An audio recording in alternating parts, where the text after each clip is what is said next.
வணக்கம். மதிமுகம் செய்திகள். இன்றைய முக்கிய நிகழ்வுகளை பார்ப்பதற்கு முன்னதாக தலைப்புச் செய்திகளை பார்க்கலாம். ஈரான் மீதான தாக்குதலால் உலக நாடுகள் பெரும் பாதிப்பு. மறைந்த ஈரான் உச்ச தலைவர் அலி காமேனிக்கு 5 நாள் கழித்து இரங்கல் தெரிவித்தது இந்தியா.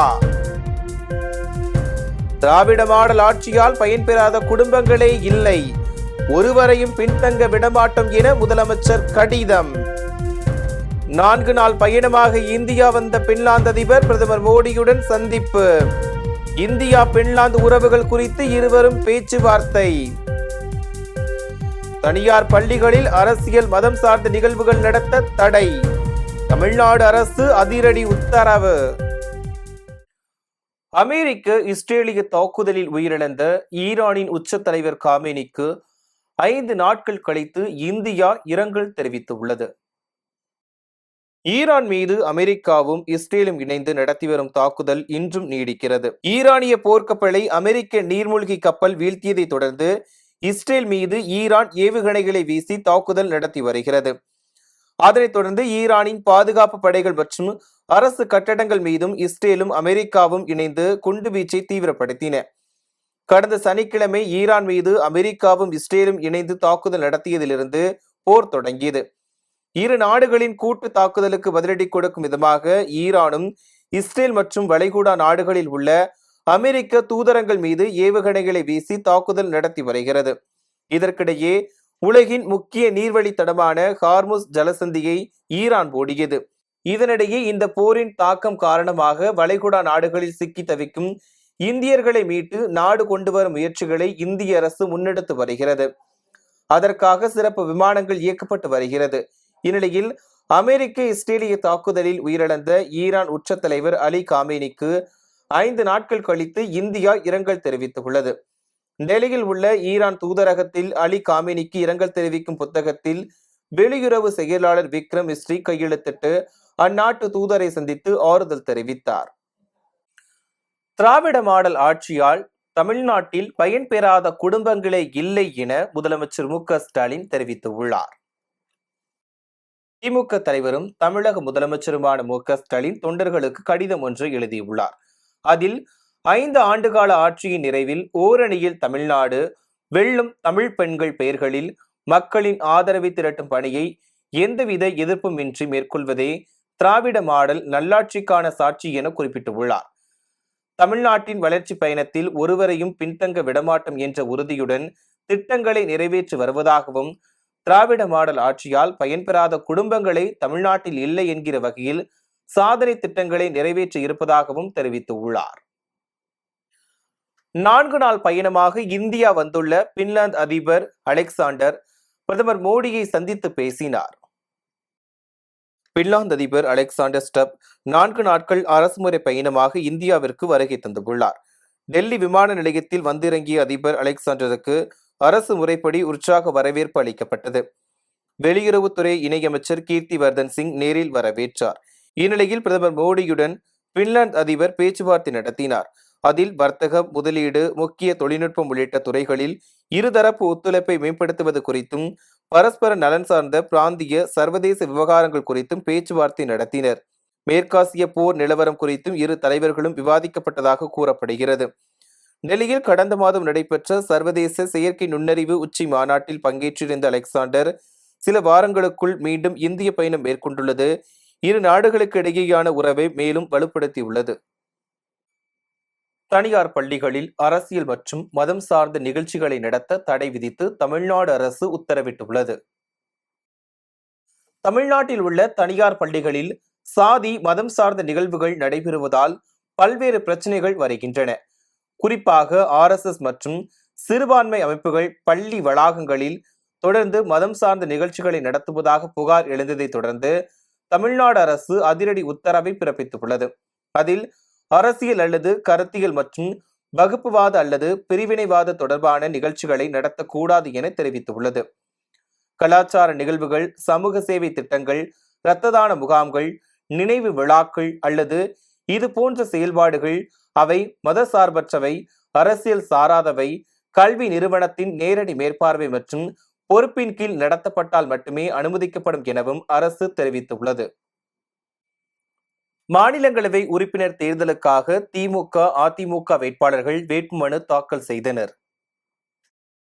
தமிழ்நாட்டிலிருந்து மாநிலங்களவைக்கு தேர்ந்தெடுக்கப்பட்ட 6 உறுப்பினர்களின் பதவிக்காலம் வரும் ஏப்ரல் 2ஆம் தேதியுடன் நிறைவடைகிறது. இந்த நிலையில் தமிழ்நாடு உட்பட நாட்டில் 10 மாநிலங்களில் காலியாக உள்ள 37 மாநிலங்களவை இடங்களுக்கு மார்ச் 16ஆம் தேதி தேர்தல் நடைபெறும் என தேர்தல் ஆணையம் அறிவித்துள்ளது. இதனிடையே மாநிலங்களவை உறுப்பினர் பதவிக்கான வேட்புமனு தாக்கல் நிறைவடைந்துள்ளது. திமுக கூட்டணியில் மொத்தமுள்ள 4 இடங்களில் திமுக கூட்டணியில் மொத்தமுள்ள 4 இடங்களில் திமுக 2 இடங்களிலும், காங்கிரஸ் 1 இடங்களிலும், தேமுதிக 1 இடத்திலும் போட்டியிடுகிறது. இதேபோல் அதிமுக கூட்டணியில் அதிமுக 1 இடத்திலும், பாமக 1 இடங்களிலும் போட்டியிடுகிறது. வேட்புமனு தாக்கல் செய்ய கடைசி நாள் என்பதால் வேட்பாளர்கள் வேட்புமனுக்களை தாக்கல் செய்தனர். சென்னை தலைமை செயலகத்தில் முதலமைச்சர் மு.க.ஸ்டாலின் முன்னிலையில் திமுக வேட்பாளர்கள் வேட்புமனு தாக்கல் செய்தனர். திமுக வேட்பாளர்கள் திருச்சி சிவா, கான்ஸ்டன்டைன் ரவீந்திரன் ஆகியோர் வேட்புமனுக்களை தாக்கல் செய்தனர். தேமுதிக மாநிலங்களவை வேட்பாளர் சுதீஷ் வேட்புமனு தாக்கல் செய்தார். வேட்புமனு தாக்குதலுக்கு பிறகு செய்தியாளர்களை சந்தித்த பிரேமலதா விஜயகாந்த், முதன்முறையாக இந்திய அளவில் ஜனநாயக கடமை ஆற்ற சுதீஷுக்கு வாய்ப்பு கிடைத்துள்ளதாக தெரிவித்தார். ஒரு வெற்றி கொண்டாட்டமாக தான் தேமுதிகவை சேர்ந்த அனைவருமே இதை ஃபீல் பண்றாங்க. ஏன்னா இது நான் சொன்ன மாதிரி 2009 இருந்தே இந்த வாய்ப்பு எங்களுக்கு கிடைக்க வேண்டியது ஒவ்வொரு எம்பி எலெக்ஷன் அப்பவும் தவறிக்கொண்டே இருந்தது. அது 2026 தான் நடக்கணும் அப்படின்னு இருந்திருக்கா என்னன்னு எங்களுக்கு தெரியல. பட் காலதாமதமாக கிடைத்தாலும் இனி சுதீஷ் நம்ம கட்சியிலே தேசியமும் திராவிடமும் இணைந்ததுதான் தேசிய முற்போக்கு திராவிட கழகம். அந்த வகையில் நமது திராவிட நாடான தமிழ்நாட்டில் நாம நம்ம தலைவர் அவர்கள் எதிர்கட்சி தலைவராகவும் எம்எல்ஏக்களாக இங்கு பல பேரும் ஆல்ரெடி சேவை செஞ்சிருக்காங்க, ஜனநாயக கடமை ஆற்றி இருக்காங்க. ஆனால் முதல் முறையாக தேசியத்திலும் இந்திய அளவில் ஜனநாயக கடமை ஆற்ற இருக்கும் பொருளாளர் சுதீஷ் அவர்களுக்கு இந்த தலைமை கழகத்தின் சார்பா, இங்க இருக்கிற அனைவர் சார்பா, தலைவர் சார்பா வாழ்த்துக்களை. இதேபோல் மாநிலங்களவை உறுப்பினர் தேர்தலுக்காக பாமக தலைவர் அன்புமணி வேட்புமனு தாக்கல் செய்தார். அதிமுக பொதுச் செயலாளர் எடப்பாடி பழனிசாமி முன்னிலையில் அன்புமணி வேட்புமனுவை தாக்கல் செய்தார். அவரை தொடர்ந்து தம்பிதுரையும் வேட்புமனுவை தாக்கல் செய்தார். இந்நிகழ்ச்சியின் போது அதிமுக நிர்வாகிகள், சௌமியா, அன்புமணி மற்றும் ஆதரவு எம்எல்ஏக்கள் உடன் இருந்தனர். காங்கிரஸ் கட்சிக்கு கூடுதலாக தொகுதிகள் ஒதுக்கப்பட்டதற்கு தமிழக வெற்றிக் கழகம்தான் காரணம் என செங்கோட்டையன் கூறியுள்ளார். ஈரோடு கோபிச்செட்டிப்பாளையம் பேருந்து நிலையத்தில் விசில் சின்னத்திற்கு ஆதரவாக பரப்புரை மேற்கொள்ளும் வாகன பயணத்தை தமிழக வெற்றிக் கழக நிர்வாக குழு ஒருங்கிணைப்பாளர் செங்கோட்டையன் துவக்கி வைத்தார். அப்போது செய்தியாளர்களை சந்தித்த அவர், தமிழக வெற்றிக் கழகம் வந்துவிடுவோம் என கூறி திமுகவிடம் கூடுதல் சீட்டை காங்கிரஸ் பெற்றுள்ளதாக தெரிவித்தார். தமிழக வெற்றிக் கழகத்திற்கு ஜெயக்குமார் வரலாம் எனவும் அவருக்கு அதிமுகவில் சீட் கிடைக்காது எனவும் விமர்சித்தார். தொடர்ந்து காங்கிரஸ் என்றைக்குமே திமுகவோட கூட்டணி தான் இருக்கிறது. சில மனமாச்சரியங்கள் வந்திருக்கிறது. எங்களால் அவருக்கு பயன் கிடைத்திருக்கிறது, அவ்வளவுதான். ஒவ்வொரு கட்சியும் இன்றைக்கு என்டிஏ கூட்டணியாக இருந்தாலும் சரி, திமுக கூட்டணியாக இருந்தாலும் எங்களை காட்டி கூடுதல் சீட்டு பெறுகிற அளவுக்கு தான் நிலை இருக்கிறது. ஆகவே எங்களிடத்திலே வந்து விடுவோம் என்று சொல்லி கூடுதல் சீட்டு பெற்றிருக்கிறார். தனித்து போட்டியிட தயாராக இருக்கா? பொறுத்திருந்து பாருங்கள், தனித்தா வலிமையான கூட்டணி என்பதை நீங்க காணப்போகிறீங்க. புதுக்கோட்டை மாவட்டம் ஆலங்குடியில் மது போதையில் லாரியை தாறுமாறாக ஓட்டி விபத்தை ஏற்படுத்திய ஓட்டுநருக்கு பொதுமக்கள் தர்ம அடி கொடுத்தனர். புதுக்கோட்டை மாவட்டம் ஆலங்குடி பகுதியில் உள்ள தனியார் அரிசி ஆலையிலிருந்து சுமார் 20 டன் அரிசியை லாரியில் ஏற்றிக்கொண்டு ஓட்டுநர் வீரமணி கேரளாவிற்கு புறப்பட்டுள்ளார். அப்போது அதிக போதையில் இருந்த ஓட்டுநர் வீரமணி ஆலங்குடி நகரின் மைய பகுதியில் லாரியை தாறுமாறாக ஓட்டியதால் பொதுமக்கள் அலறியடித்து ஓடினர். மேலும் 5க்கும் மேற்பட்ட வாகனங்களை இடித்து தள்ளிய வீரமணி வடகாடு முக்கம் பேருந்து நிறுத்தம் அருகே எதிரே வந்த லோடு ஆட்டோ மீது மோதியதில் ஆட்டோ ஓட்டுநர் ஜோதிமுத்து படுகாயமடைந்தார். இதேபோல் இருசக்கர வாகனத்தில் வந்த மதியழகன், சண்முகம் உட்பட 3 பேர் படுகாயமடைந்தனர். இதனையடுத்து படுகாயமடைந்த நபர்களை மீட்ட பொதுமக்கள் அவர்களை புதுக்கோட்டை அரசு மருத்துவமனைக்கு அனுப்பி வைத்தனர். தொடர்ந்து மது போதையில் லாரியை ஓட்டி விபத்தை ஏற்படுத்திய லாரி ஓட்டுநருக்கு தர்ம அடி கொடுத்த பொதுமக்கள் அவரை ஆலங்குடி காவல் நிலையத்தில் ஒப்படைத்தனர். இதனால் அந்த பகுதியில் சிறிது நேரம் பரபரப்பு ஏற்பட்டது. சென்னையில் 22 கேரட் ஆபரண தங்கத்தின் விலை சவரனுக்கு 640 ரூபாய் குறைந்து 1,20,960 ரூபாய்க்கு விற்பனை செய்யப்படுகிறது. ஆபரண தங்கத்தின் விலை நேற்று 265 ரூபாய் குறைந்து 1 கிராம் 15,200 ரூபாய்க்கு விற்பனை செய்யப்பட்டது. சவரனுக்கு 2,120 ரூபாய் குறைந்து 1,21,600 ரூபாய்க்கு விற்பனை செய்யப்பட்டது. இதேபோல் வெள்ளியின் விலையும் கிராமிற்கு 20 ரூபாய் குறைந்து 1 கிராம் வெள்ளி 295 ரூபாய்க்கும் 1 கிலோ வெள்ளி 2,95,000 ரூபாய்க்கும் விற்பனையானது. இந்நிலையில் தங்கம் விலை இன்றும் சற்று குறைந்துள்ளது. அதன்படி சென்னையில் 22 கேரட் ஆபரண தங்கத்தின் விலை கிராமிற்கு 80 ரூபாய் குறைந்து 15,120 ரூபாய்க்கு விற்பனை செய்யப்படுகிறது. இதேபோல் சவரனுக்கு 640 ரூபாய் குறைந்து 1,20,960 ரூபாய்க்கும் விற்பனை செய்யப்படுகிறது.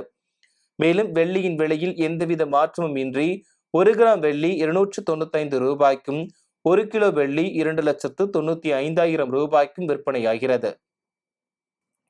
போர் பதற்றம் காரணமாக குவைத்தில் விசா காலாவதியை நீட்டித்து குவைத் உள்துறை அமைச்சகம் அறிவித்துள்ளது. ஈரான் மீது இஸ்ரேல், அமெரிக்கா கூட்டு தாக்குதல் நடத்தி வருகிறது. இதன் காரணமாக கடந்த பிப்ரவரி 28 முதல் காலாவதியான மற்றும் காலாவதியாக உள்ள அனைத்து வகையான சுற்றுலா விசாக்கள் 1 மாதத்திற்கு நீட்டிக்கப்பட்டுள்ளது.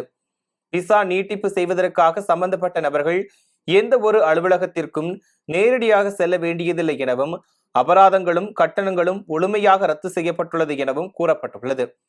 விடுமுறை உள்ளிட்ட பல காரணங்களுக்காக குவைத்திற்கு வெளியே சென்று தற்போதைய சூழ்நிலையில் சிக்கியுள்ள தொழிலாளர்கள் உள்ளிட்ட அனைத்து தரப்பினரின் அனுமதிக்கப்பட்டிருந்த காலம் முடிந்தாலும் திரும்ப வர முடியாதவர்களுக்கு மேலும் 3 மாதங்களுக்கு காலாவதி நீட்டிப்பு செய்யப்பட்டுள்ளது.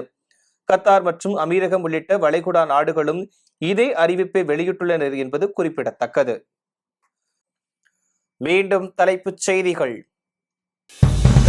ஈரான் மீதான தாக்குதலால் உலக நாடுகள் பெரும் பாதிப்பு. மறைந்த ஈரான் உச்ச தலைவர் அலி காமேனிக்கு 5 நாள் கழித்து இரங்கல் தெரிவித்தது இந்தியா. திராவிட மாடல் ஆட்சியால் பயன்பெறாத குடும்பங்களே இல்லை, ஒருவரையும் பின்தங்க விடமாட்டோம் என முதலமைச்சர் கடிதம். 4 நாள் பயணமாக இந்தியா வந்த பின்லாந்து அதிபர் பிரதமர் மோடியுடன் சந்திப்பு. இந்தியா பின்லாந்து உறவுகள் குறித்து இருவரும் பேச்சுவார்த்தை. தனியார் பள்ளிகளில் அரசியல் மதம் சார்ந்த நிகழ்வுகள் நடத்த தடை. தமிழ்நாடு அரசு அதிரடி உத்தரவு. இத்துடன் செய்திகள் நிறைவடைந்தன. மேலும் செய்திகள் காலை 8 மணிக்கு. மேலும் செய்திகளை தெரிந்து கொள்ள மதிமுகம் பிரைம் யூடியூப் தளத்தில் இணைந்திருங்கள்.